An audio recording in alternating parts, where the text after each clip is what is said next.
I'm Seçkin Sartdemir. I will be moderating today's event, and I'm collegial researcher in the Department of Political Science and in Turku Institute for Advanced Studies at the University of Turku, as well as visiting fellow at LSE European Institute.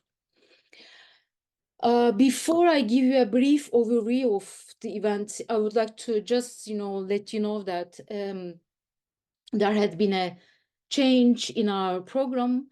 Unfortunately, Professor Yael Navarro, she's unable to join us today due to an urgent health issue of a family member.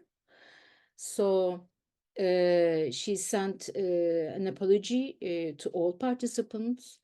I hope, she will get soon and we can host Yael in another occasion. Today we will, we will start with Élise presentation.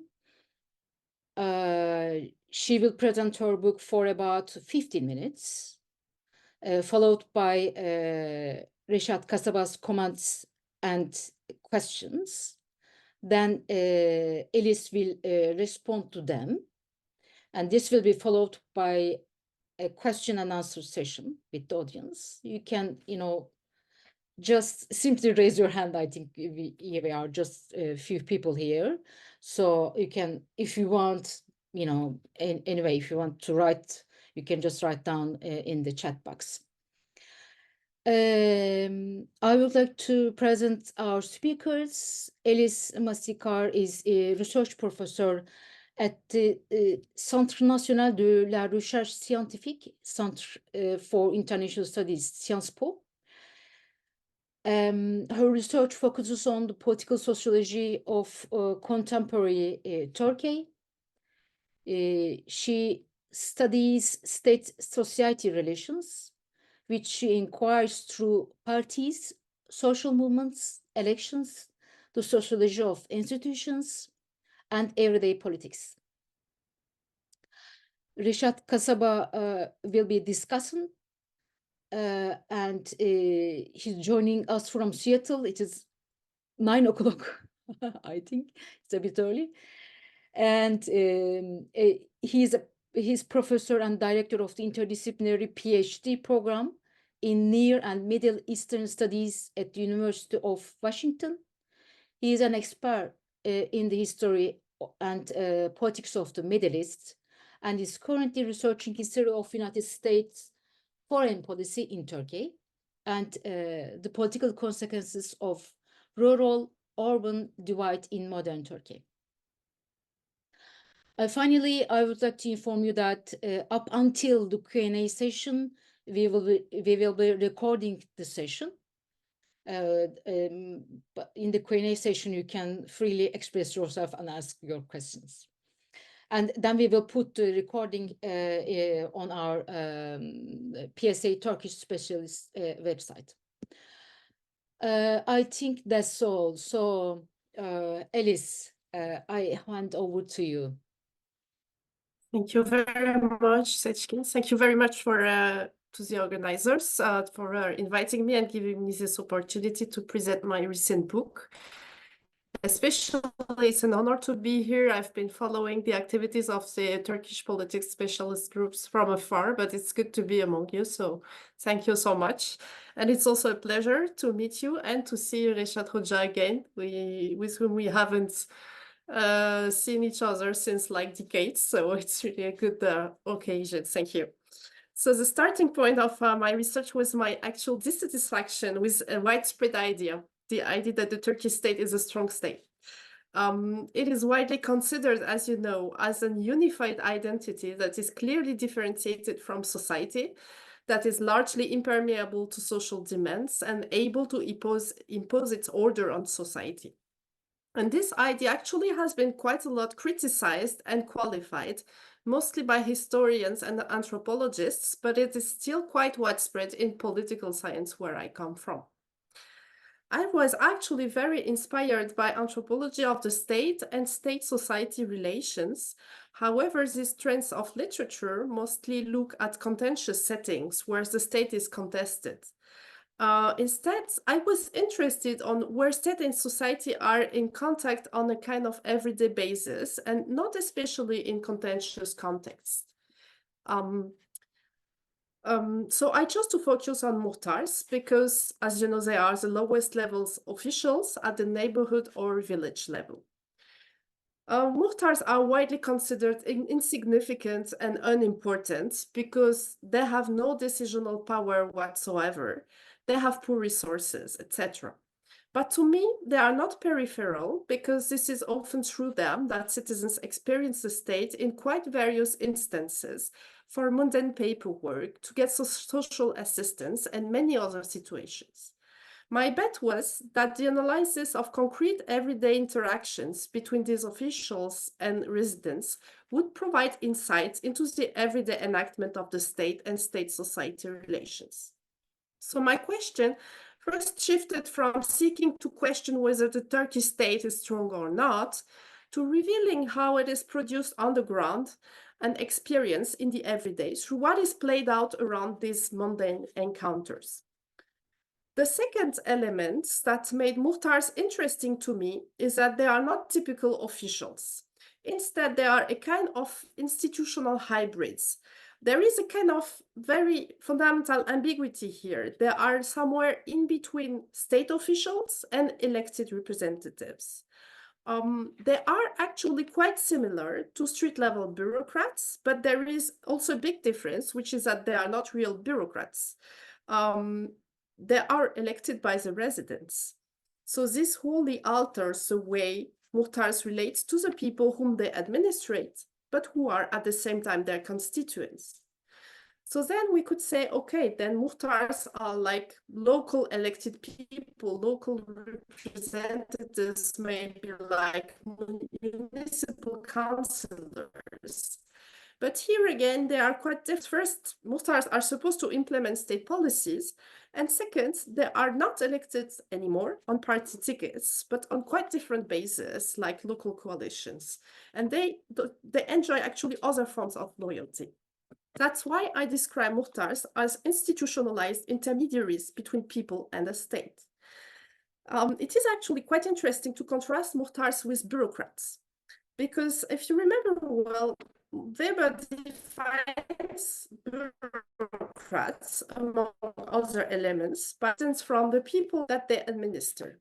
On the contrary, the role of muhtars is defined by their proximity with the residents and their embeddedness in the neighborhood or the village. This proximity is both geographical, social, and relational. Geographical because muhtars live in the neighborhood or village. Social because muhtars are actually the closest, actually closer to inhabitants than any other type of officials or local representatives socially. Here you can see on the slides that their education level is often quite low. Even I can see the spelling mistakes I made. So, and that's very important. I will explain why. And the proximity is also relational because muhtars are engaged in neighborhood relationships and they often keep other activities beyond being muhtars in their neighborhood, sometimes economical activities, sometimes they are real estate officers at the same time. And it's important because they have other interests with the people whom they administrate. So they officiate in the context of relative interconnectedness where people know each other. And that's very important to me. So why is it so important?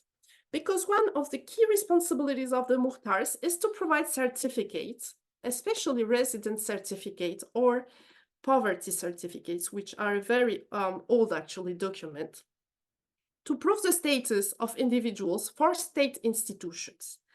Thus, muhtars play a key role in the official certification of people by the state. And the symbol of that power, because that's also power, is the mühür, the stamp, which is therefore on the cover of the Turkish translation of the book. So here, the certificates, so the Muhtar's testimony, provides the basis for the production of official papers. So that has an important consequence, that even if rights or access to things are established by law, in some cases, individuals cannot access them without certification by the Muhtar. In some cases, not always. But here, for example, you can say to get some assistance. Here you need some, it's not a right, it's an assistance, but private, but it's still you need this certificate. In order to be able to vouch for the social and economic situation of the residents, Muhtar are expected to know them and to know people and their daily lives. So their main skill is their ability to mobilize knowledge through interconnectedness. And this knowledge that the Muhtars use to vouch for people, it is not written knowledge, it is not universal impersonal knowledge, it is not the official knowledge that you find in the databases. It's experiential knowledge and it's personalized knowledge, and that's very different. So Muhtars work at the very intersection between society and the state. The mediating function actually works both ways round and not only top-down. Muhtars are subject to state injunctions. For example, they are asked to help the police locating suspects, among other things, many other things. But at the same time, they are dependent upon their constituents for re-election. So they are caught up in complex and sometimes contradictory loyalties.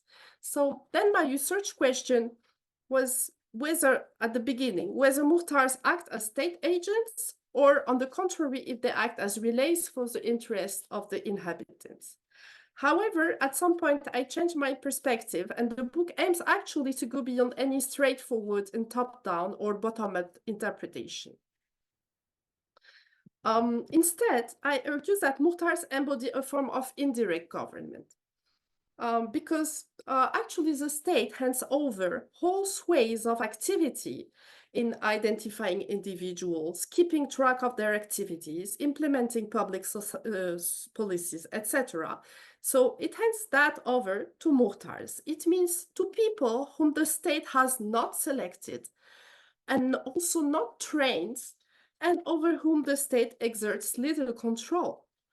So, because it is one of the key characteristics of these officials, interestingly, that the state makes no claim to the Muhtar's exclusive allegiance. And that's not the way we're used to think about the Turkish state. So that's what interested me, basically.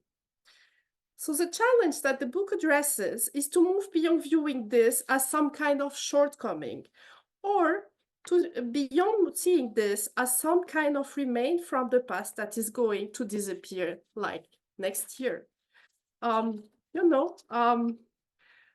Actually Muhtarlık is the oldest still remaining institution from the Ottoman Empire, still working today. And so that says something to some point.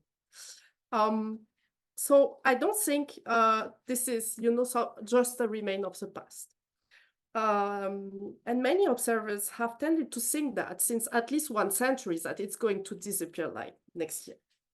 But instead, the book tries to analyze the resultant effects of this form of indirect government. So I won't go very much in detail into how I worked and the methodology, etc., but we can go into that in the Q&A if you're interested. Instead, because I don't have so much time, I would like to go not into detail of the findings, but to share with you my very broad conclusions. Well, broadly, it is that this form of street-level governing produces very contrasting political effects. On the one hand, Muhtars do facilitate the relationships of citizens to the state, while on the other hand, creating the image of a negotiable state. So let me develop by beginning with the first dimension. In many ways, Muhtars facilitate the citizens' relationship to the state. They provide a face-to-face and often personalized point of contact between citizens and the state. They embody the exact contrary of bureaucratic indifference as conceptualized by Michael Herzfeld. So it's the contrary of cold bureaucracy, inhuman and impersonal bureaucracy. On the contrary, their social embeddedness generates accessibility and forms of familiarity. Some people would tend to go much more easily to the muhtars than to a bureaucratic administration. And here I said some people, and it's important, it's not all people. So then, of course, the next question is which people tend to go to the muhtars and which people don't. My guess is that you don't tend to go very much to the muhtar, because what I observed is that well-educated people who have a computer don't bother with a visit to the muhtar, but they prefer to get their certificates through e-devlet or, through the internet when they can. It's, it's quicker, etc. But of course, that's not the case of all people. So basically, well-off people, educated people tend not to go so much. And also people who don't need any social assistance tend not to go so much. But people who go much to the muhtar are actually more people who are not at ease with officialdom, or are not very much at ease with bureaucracy, or not very much at ease with scripture, or not very much at ease with legality. And I think that there's lots of people in Turkey. So the muhtar is someone to whom one can easily ask for advice, preach one's cause, or ask for personalized help. And sometimes that's so important. So by employing circuits of familiarity, muhtars can make the state more accessible and amicable to some citizens. Because of their social embeddedness, muhtars do not act and are not expected to act only according to some raison d'etat, like state reason. Their social legitimacy stems precisely from the fairly ambiguous links that they have with the official order. And here I draw on the sociology of organizations, and especially Lipski's seminal work that has shown that low-level bureaucrats never just implement regulations. They play with the rules and they apply them according to their own interests. This is also the case for muhtars, of course, but probably even more so because of their proximity and dependency to the population. And probably in part because of this, residents come to muhtars with all kinds of requests that extend far beyond their official responsibilities.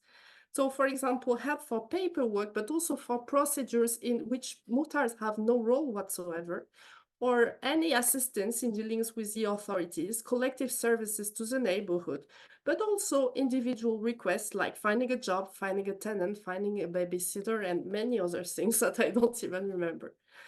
And interestingly, muhtars do not reject this request like that's not my job. No, they don't do that. On the contrary, they experience tensions, of course, between what they are officially supposed to do on the one hand, and the expectations and insistence requests from the people on the other hand. And mostly muhtars try to combine these diverging rule ascriptions, but sometimes it doesn't work, and sometimes they have to make hard choices. And the book is actually full of such situations. But what's important to me here is that muhtars generally perform as helpful to the people. Here I have this nice picture from the last election campaign, like Başın düşerse dara, muhtar Selahattin ara. Tin tin tin, muhtar Selahattin. There is also a song with this. And of course, this is a campaign. This is an election campaign. So we should not take this too seriously, but still there is some truth in this. I mean, they really, people really call if they have any kind of problem, and muhtar Selahattin would try to help. And for example, muhtars would bring some certificates home to the residents or answer their phone calls on Sundays, at night, etc. And even if they cannot help, which is often the case because they have no power, well, they would perform as helpful. Like, yes, we tried to do something. And one of the sentences that I heard most when I was hanging around in muhtarlıks was hallederiz. So by saying hallederiz, muhtars produce the image of a state that is accessible, that is human. And this brings me to the second dimension of the political effects, because on the other hand, this familiarity results in the state being shorn of an image of neutrality. In other words, the familiarity also opens the way to bypassing the official rules. Muhtars perform as being held on the side of the residents, trying to find their way in a bureaucracy that is not always understandable, to say the least, and a state that is widely considered unfair. So they perform as willing to help, even, and that's important, even if that entails infringing official rules. For example, Muhtars often turn a blind eye to a small error in a document or a missing document in a file, or they provide people with a certificate even if they are not really entitled to. This is in the Muhtar's interests to provide these small favors to the inhabitants because that reinforces their personal credit. By performing as ready to infringe the rules for the sake of residents' interests, Muhtars produce an image of a state with which people can negotiate and that offers ways of bypassing its own rules. Therefore, favors are a very, very important dimension of the Muhtar's work. Favors are not an exception in the Muhtar's work, but a common pattern of behavior. In the book, I analyzed, for example, how the fees that people are supposed to pay to get their certificates, and the amounts are written on the walls in red. And of course, this is an old picture, so the amount today is much, much more than that. But still, it's written in red on the wall. But most of the time, this is negotiated, and most of the time, it's also not paid or reduced. And so you see here the favors, and most importantly, favors are a common expectations of residents. However, favors are not exceptional, but they are also not systematical either, because a systematical favor is not a favor anymore. So they depend on, the relationship of the Muhtars with the people on a lot of things. But the opinion is widespread that Muhtars do dispense favors, but not to everybody. To some groups and not to others, especially on family grounds, political grounds, religious grounds, regional grounds, ethnic grounds, whatever grounds.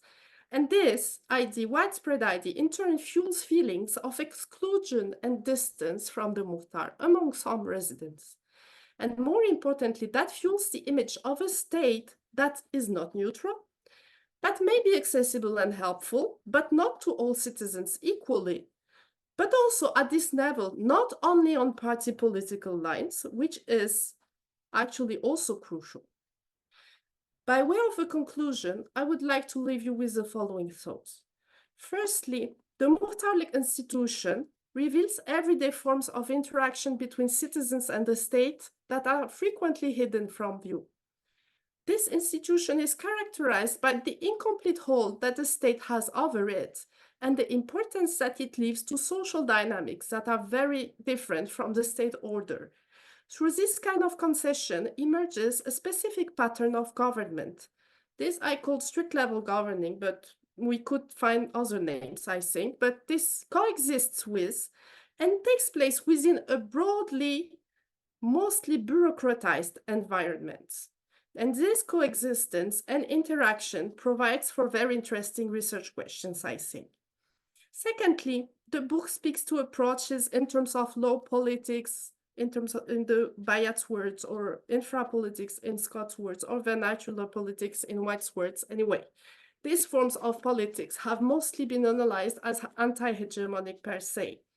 My book analyzes vernacular politics not as separated from or opposed to legal or official politics, but in relationship with it. In that perspective, it shows that vernacular politics may also have hegemonic effects. And finally, I have done something incredible here. Maybe you have not noticed, but I'm speaking since 20 minutes and I haven't even mentioned Erdogan and what happened to Turkey in the last 10 years. But of course, that's also part of the story, and that's also part of the book. And indeed, so the relative autonomy of the Muhtars has been on the wane in the last years, and its politicization has also increased a lot, but with some limits. And my time is over, so we can also discuss that in the Q&A. Thank you very much for your attention. Thank you so much, Élise, for your very intriguing and entertaining presentation. I have a few questions, but I couldn't ask now. Now the floor is, to Reşat Kasaba. he will give his feedbacks and then ask questions, and then you will reply to them. Well, thank you very much, and thank you for asking me to be part of this conversation. It is very rare at this stage, actually. We read a lot of things about Turkey and lots of interesting things, but rarely you come across a book that deals with a topic that is on some level, it's very common sense, because muhtarlık is everywhere. Everybody knows a muhtar, and people have had experiences. But it's also something that nobody really thought about really that seriously.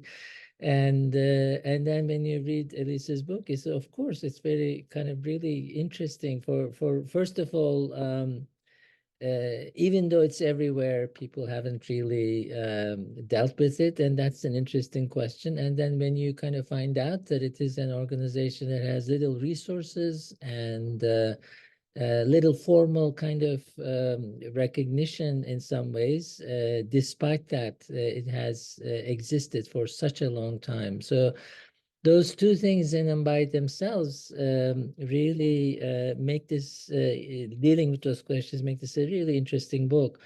And the main intervention, as Élise mentioned, is really part and parcel of the state-society relations framework, which, among other people, primarily kind of originated with Joel Migdal's work, who is my colleague here at the University of Washington for many, many years. And I also benefited from his insights quite a bit. And the book, Elise's book, really follows from that framework, in the sense that this question, what happens when the state actually interacts with society? What happens on that kind of border, overlapping area, in a set of relationships? And when you look at it closely, you see that that relationship involves a lot of negotiations. So it's never a one-way imposition of a demands and directives from the state, and it is never a silence acceptance of what comes from the state. And what Élise emphasizes, which I agree completely, this is sometimes interpreted as resistance to the state, and there are cases where that is so. But what is more interesting is, in a sense, how people, in a way, make these state directives their own through negotiations, and they carry them out, and that, in a way, I think it still makes the state strong, but not in the sense that people understand from that strength. Now, in that relationship, muhtars, obviously, in Turkey, have been playing a very important role. And again, in other contexts, that relationship, for example, Élise cites Akhil Gupta's work. He and others look at bureaucrats, low-level bureaucrats who are state agents directly, who manage the interaction. Here, this is this unique organization, a unique entity that is somewhere in between. It's not state, it acts on behalf of the state, but it is somewhere in between. So that really is a very interesting topic, and I really commend you for doing such a good work of not only kind of bringing this up for conversation, but also opening up all these new questions, actually, about state-society relations.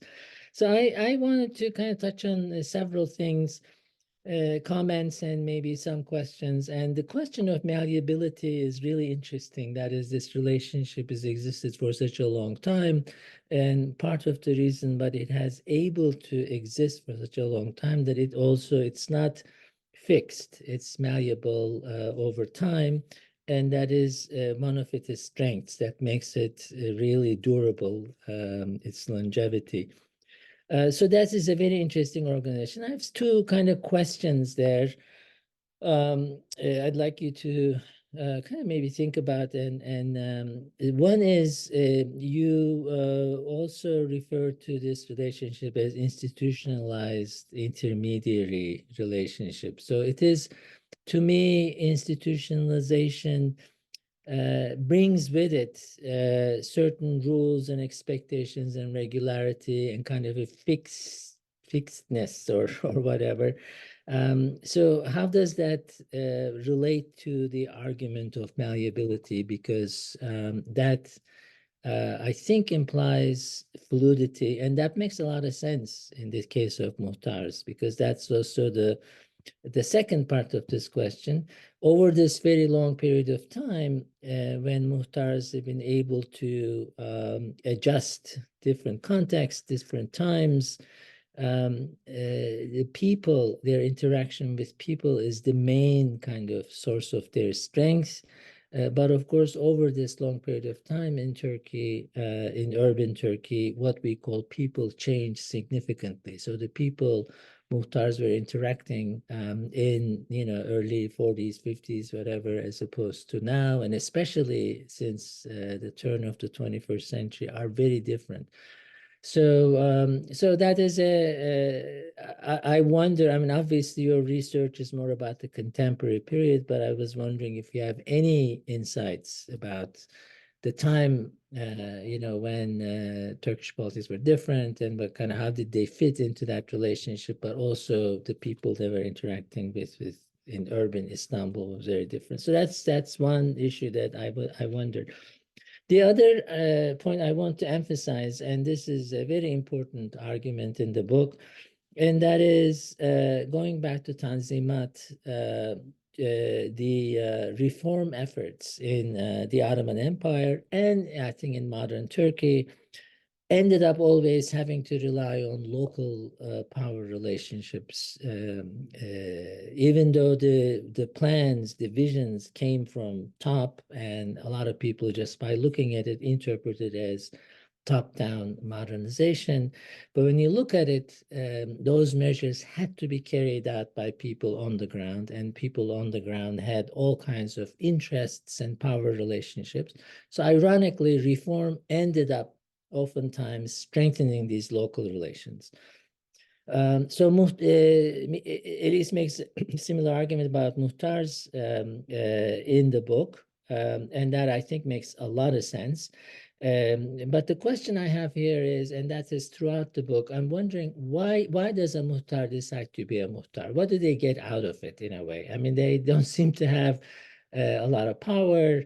I guess the respect or people coming and asking them things and at least appearing to be able to do things, that may give some satisfaction, but it doesn't look like they get a lot of money out of it. There's no income. So what is it, what is it that makes people want to do this? What's their local interests? So I'm thinking about the reform in my some of my writing. I looked at tribes, and they're very interesting, important local relations, and they end up being kind of reform ends up serving them in localities, and that you can understand here. That's one question I have.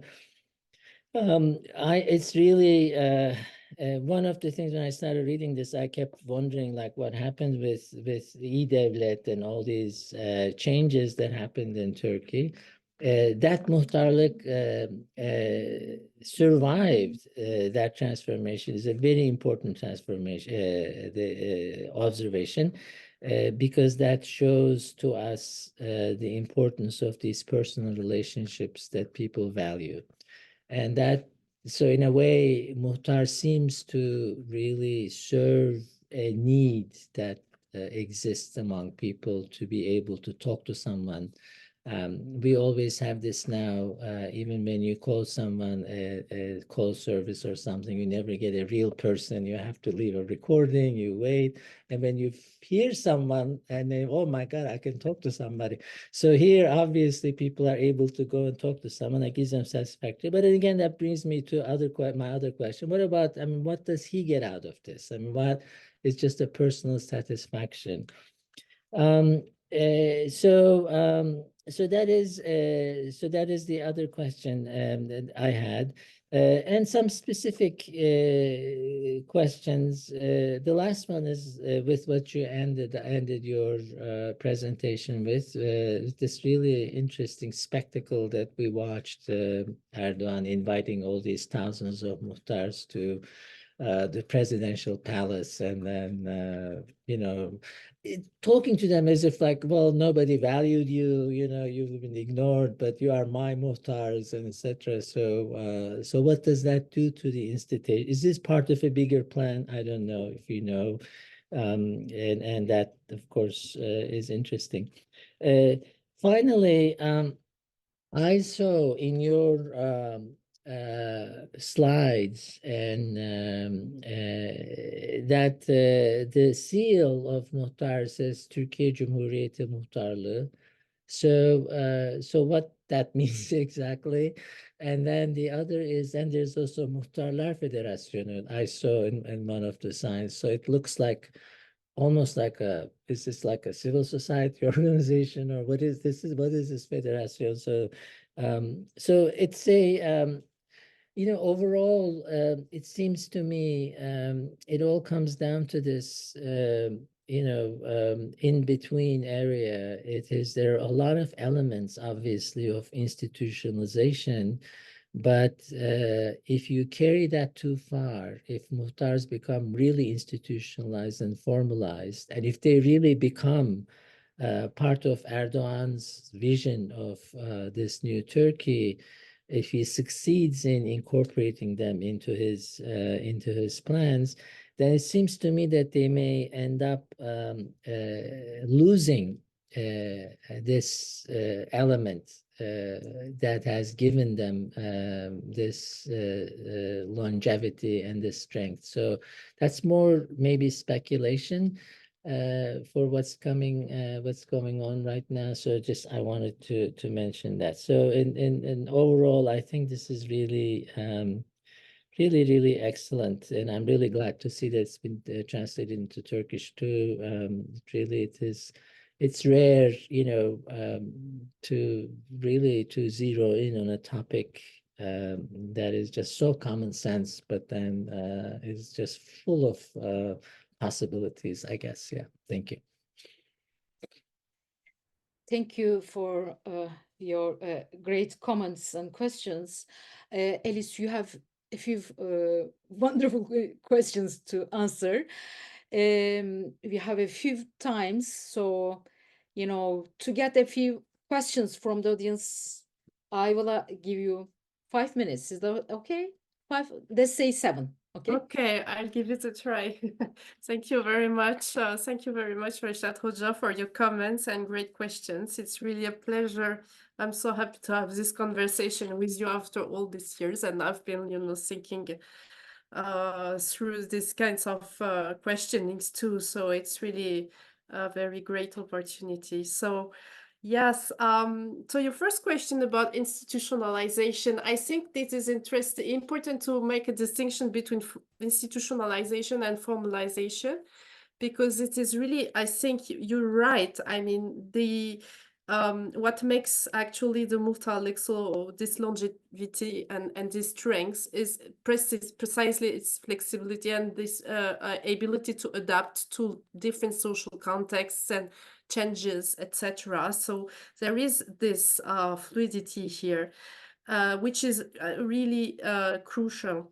But on the same time, I think there is quite a deal of institutionalization in the dimension that is not formalized, in the dimension that is that all people, as you said, even if you never go to the muhtar, you know what it is and you know what it is for, and people have expectations, and it is like, it's like, as you said, such common sense, and that is even a form of institutionalization for me. I mean, and the rules, there are rules, even if it's not formalized. I mean, if you look at the beginning, I was trying to find, like some written sources, and there are not many written sources about muhtars. There are laws and bylaws, etc.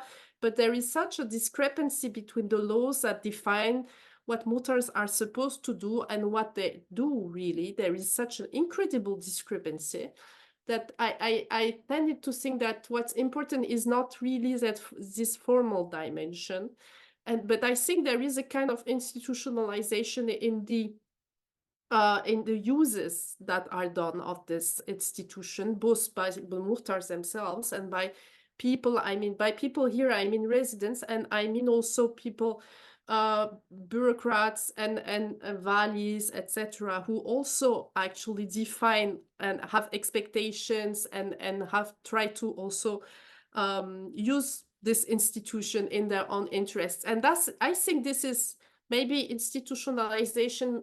I should have precised that dimension that I understand here, because I think there is a very, it's not a lack of formalization, it's a void formalization. It's, you know, it's a formalization that has no hold or a very poor hold on reality.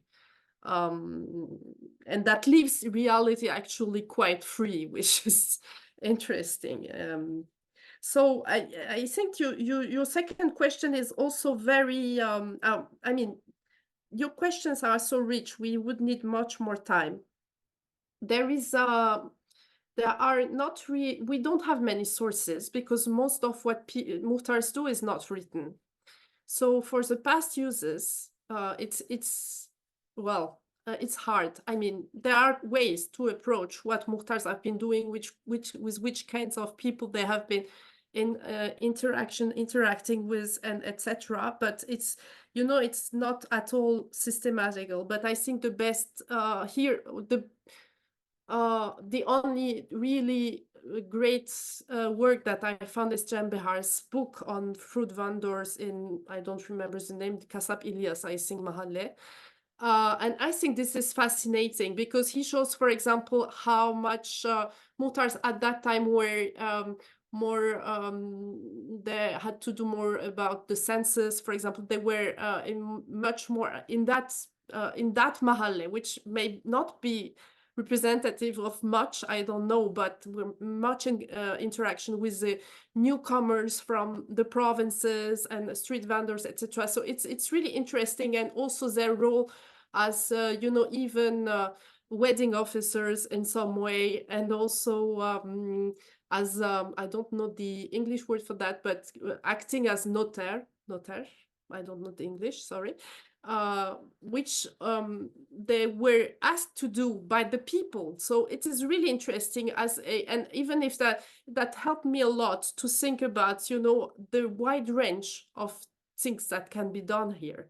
But I think it would be so fascinating because Can Behar relied on a very great archive, because one in that Mahalle, the Muhtar had noted everything, and that's so rare. But there must be, I'm sure there are lots actually of local places where there are some sources, but it would be so fascinating to have the same kind of thing about another period, about in a village, etc. And I'm sure there are. So if you have students, just ask them to ask around because they may just, you know, appear like this. Actually, so why do people want to become Muhtars? That's a very good question. I can tell you it's not very easy to be a Muhtar, but that keeps you busy. Actually, it's a very good question. There is, we can't, the economical dimension is hard to think about because there are, I mean, when you are a Muhtar, there are ways to get richer, but it's not so easy because you have to, you know, you have your public image and your people are around every day. So it's very, you can't, you know, you can't do like corruption in the back of people's, it's hard. But there is this prestige dimension, which I think is quite important. There is this notabilization. You are a notable when you are a Muhtar, and you have access to many people and to many things, which you don't have in other ways. And I think that it's important to see that in many places, even in very like modern, let's say modern places, it's transmitted in families. So there are dynasties of Muhtars. So that says something also about why people become Muhtars. It's about also a kind of representation of one's place in society as a kind of social leader, or people who think of themselves as being engaged for, you know, their local communities or things like that. But you can see different profiles of Muhtars. Some, for example, when they were this urban transformation projects. When there are urban transformation projects, you can see that there are many candidates for the Muhtar elections, and some of them are mutahid. So here you can see the financial interest. Mostly they are not elected, but it happens that they are elected. And also in some very contentious places, you have very politicized profiles. So in such instances, it's easy to reconstruct. But so the interests of being Muhtars, but in most other instances, it's more about once I would think the representation of people's role that they have. Maybe I don't know if how much time I have, Seçkin. 2 more minutes. Okay, thank you. So then I will maybe switch to the last question. I think Erdogan, I don't know which question to answer. Yes, I mean, the fact that he received all these people, I mean, it was a bigger plan. Yes, it was actually the ambition. It was just after he became president. He did not do that as a prime minister. The plan was to receive every one of the Muhtars, so there are 50,000. And they actually managed, I counted, I don't remember exactly, but like 20,000 or something, or maybe 18,000. So almost half of them were invited. And it was, yes, part of I think it was part of this will to appear as a president who is close to the people, because he also presented himself as a kind of Başmuhtar, if you remember well, because as an elected people, and also because there was this valorization of election as really the core of legitimacy, and also it's this claim of proximity to the people and image to be too close to the people and speak to the people, to the everyday, to the common people. And I think it was quite an interesting move also, because I mean, the speeches were actually speeches about general politics and even international politics, sometimes very technical things that was really not directed to the Muhtars, but Muhtars were there only to be like a transmitters or mediators again. And so I think it was also here I think that you really it's very relevant what you said, that but actually Erdogan gave more money and actually tried to tie Muhtars more to the state apparatus and especially to the executive, but he did that in limited ways. I mean, he did not formalize more what Muhtars have to say or to do, etc. He recognized them as also as non-bureaucrats, because, for example, he was asking them to spy on the people, which is here again, seeing them exactly as non-bureaucrats, but as people who know the people, who have the knowledge, who know what happens. And I think he didn't formalize more, and because I'm afraid that he has understood that this has limits. If people, I mean, would you vote for somebody who you think is spying on you? You wouldn't. And nobody would. So there are the clear limits of how much Muhtars can be, you know, tied to raison d'etat. And these are clear limits. And I think that Erdogan didn't cross that border. And I think what he did was very ambiguous, and it's interesting because Muhtars, I interviewed Muhtars who went there, etc., and they were very proud, you know, the palace, etc. But at the same time, they were hesitating if they should tell that to the people, you know, because they knew about, you know, you never know what people think. So they were very cautious, and here again we can see this fluidity and this ambiguity, which is really at the core. I will stop here.